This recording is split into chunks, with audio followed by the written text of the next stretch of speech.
Jangan lupa untuk subscribe YouTube channel Metro TV News dan nyalakan notifikasinya.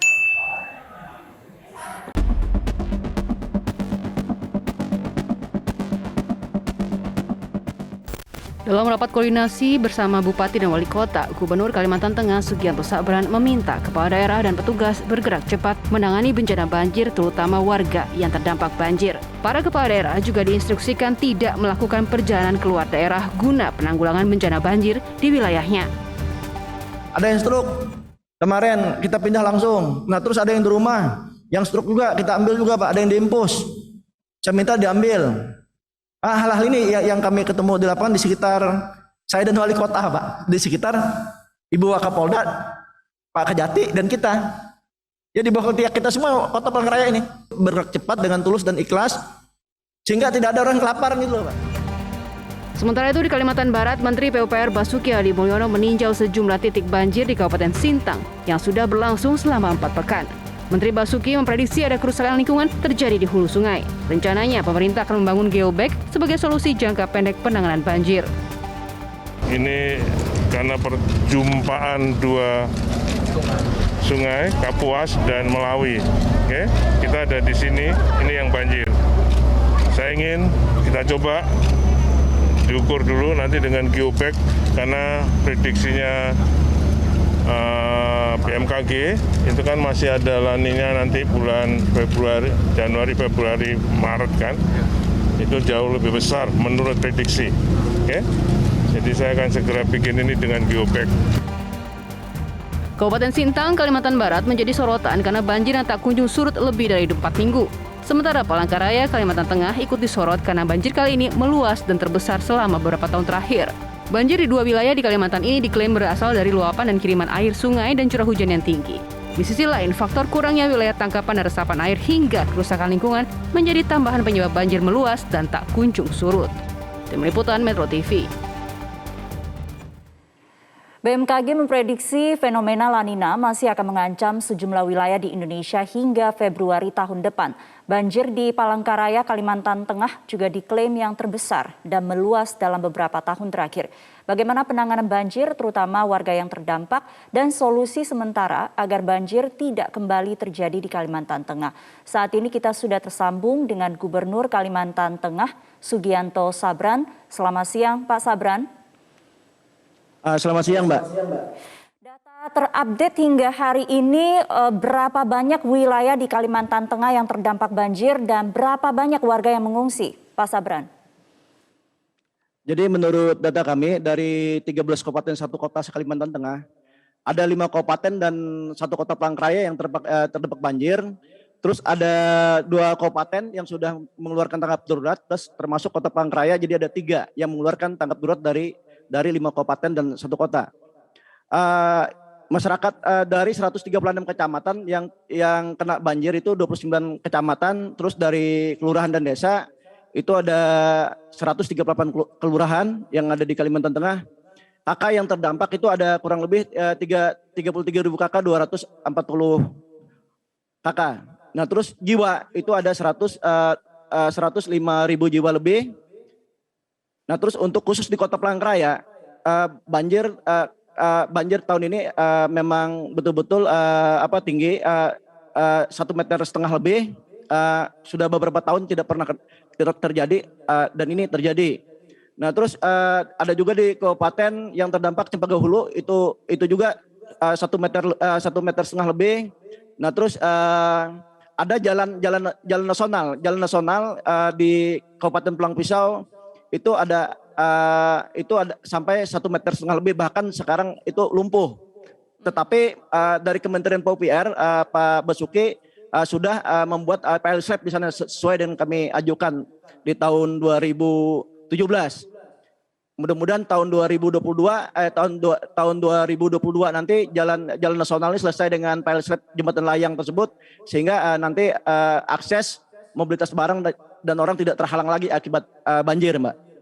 Baik, Pak Sabran, untuk Palangkaraya sendiri Anda katakan ini terparah dalam beberapa tahun terakhir. Bagaimana dengan aktivitas pemerintahan maupun masyarakat di sana? Apakah masih bisa berjalan seperti biasa? Alhamdulillah kami sejak banjir pertama dan kedua kami ada di Palangkaraya dan kami mengecek ke lapangan langsung.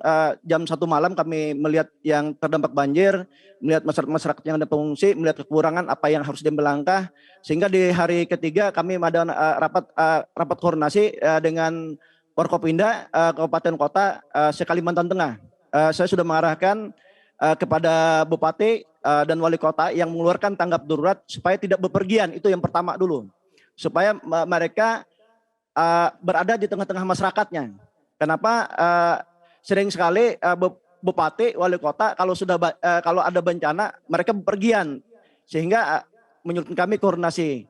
Nah, pandangan-pandangan ini kami sudah melakukan melihat dan mapping kita ada korlap di pos lapangan sudah ada untuk kita koordinasi. Terus kita juga ada terus laporan harian dari pos lapangan, debit air turun tidak. Alhamdulillah memang ada turun. Biasanya banjir ini biasanya di daerah hulu karena intensitas hujan yang curah hujan terlalu tinggi. Nah, terus adanya sungai-sungai kecil hilang, adanya pendangkalan sungai juga, pendangkalan sungai yang besar, sehingga mungkin debit air yang curah hujan tinggi, debit air tidak bisa ditampung, ini mengakibatkan banjir. Nah, terus juga selain prioritas kita juga penanganan sudah memberikan para bantuan selimut, semuanya kita sembakau juga kita semuanya popok bayi, dan juga insya Allah siang ini kami akan turun langsung setelah sholat Jumat dengan seluruh SOPD dan dinas kami untuk turun-turun ke lapangan untuk membantu masyarakat dari pribadi selain dari pemerintah. Baik. Kami juga menyiapkan banjir dan pasca banjir, Mbak. Nanti pasca banjir yang kita jaga nanti baik pun dari sembakau, baik pun dari kesehatan nantinya. Baik, selain penanganan terhadap pengungsi, Pak, untuk antisipasi sendiri, prediksi dari BMKG bahwa fenomena La Nina masih akan berlangsung sampai Februari tahun depan. Antisipasinya supaya banjir tidak semakin meluas, apa, Pak? Di Kalimantan Tengah, saya rasa menurut saya ini harus ada koordinasi yang pas antara pemerintah pusat dan daerah. Tidak bisa kami tangani sendiri, tapi harus bersama-sama.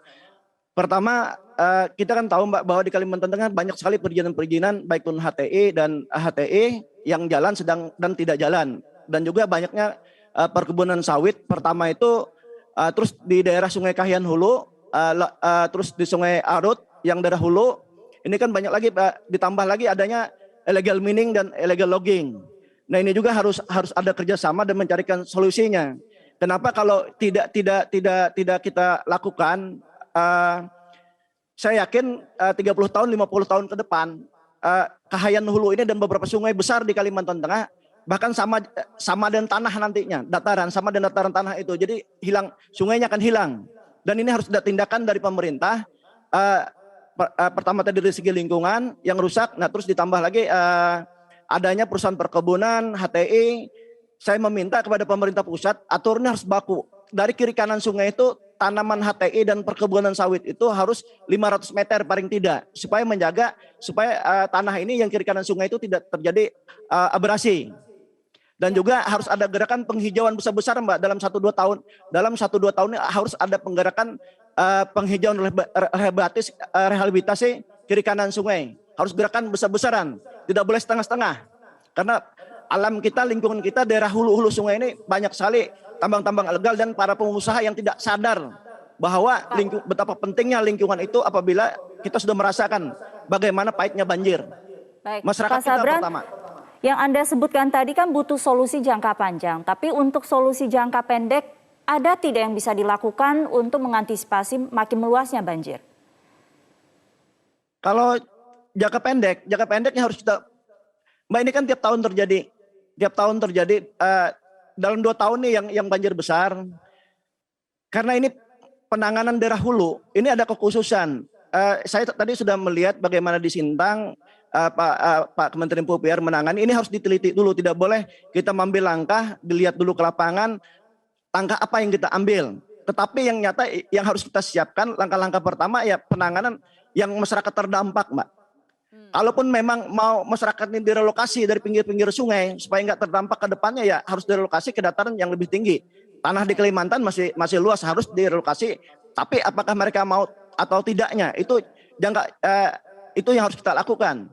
Tetapi kalau mereka tidak mau, saya rasa penanganan yang pas itu ya kita lihat dulu, teliti dulu apa tindakan apa kita membuat dam ataupun membuat waduk yang mana fungsi untuk pertanian, untuk perikan nantinya. Tapi ini kan butuh waktu.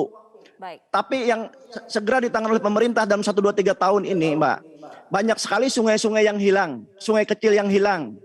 Kalau dibiarkan lagi, sungai besar pun nanti akan pendangkalan dan biayanya akan lebih besar lagi nanti ke depannya. Baik. Terima kasih Gubernur Kalimantan Tengah Sugianto Sabran untuk waktunya di Metro Siang.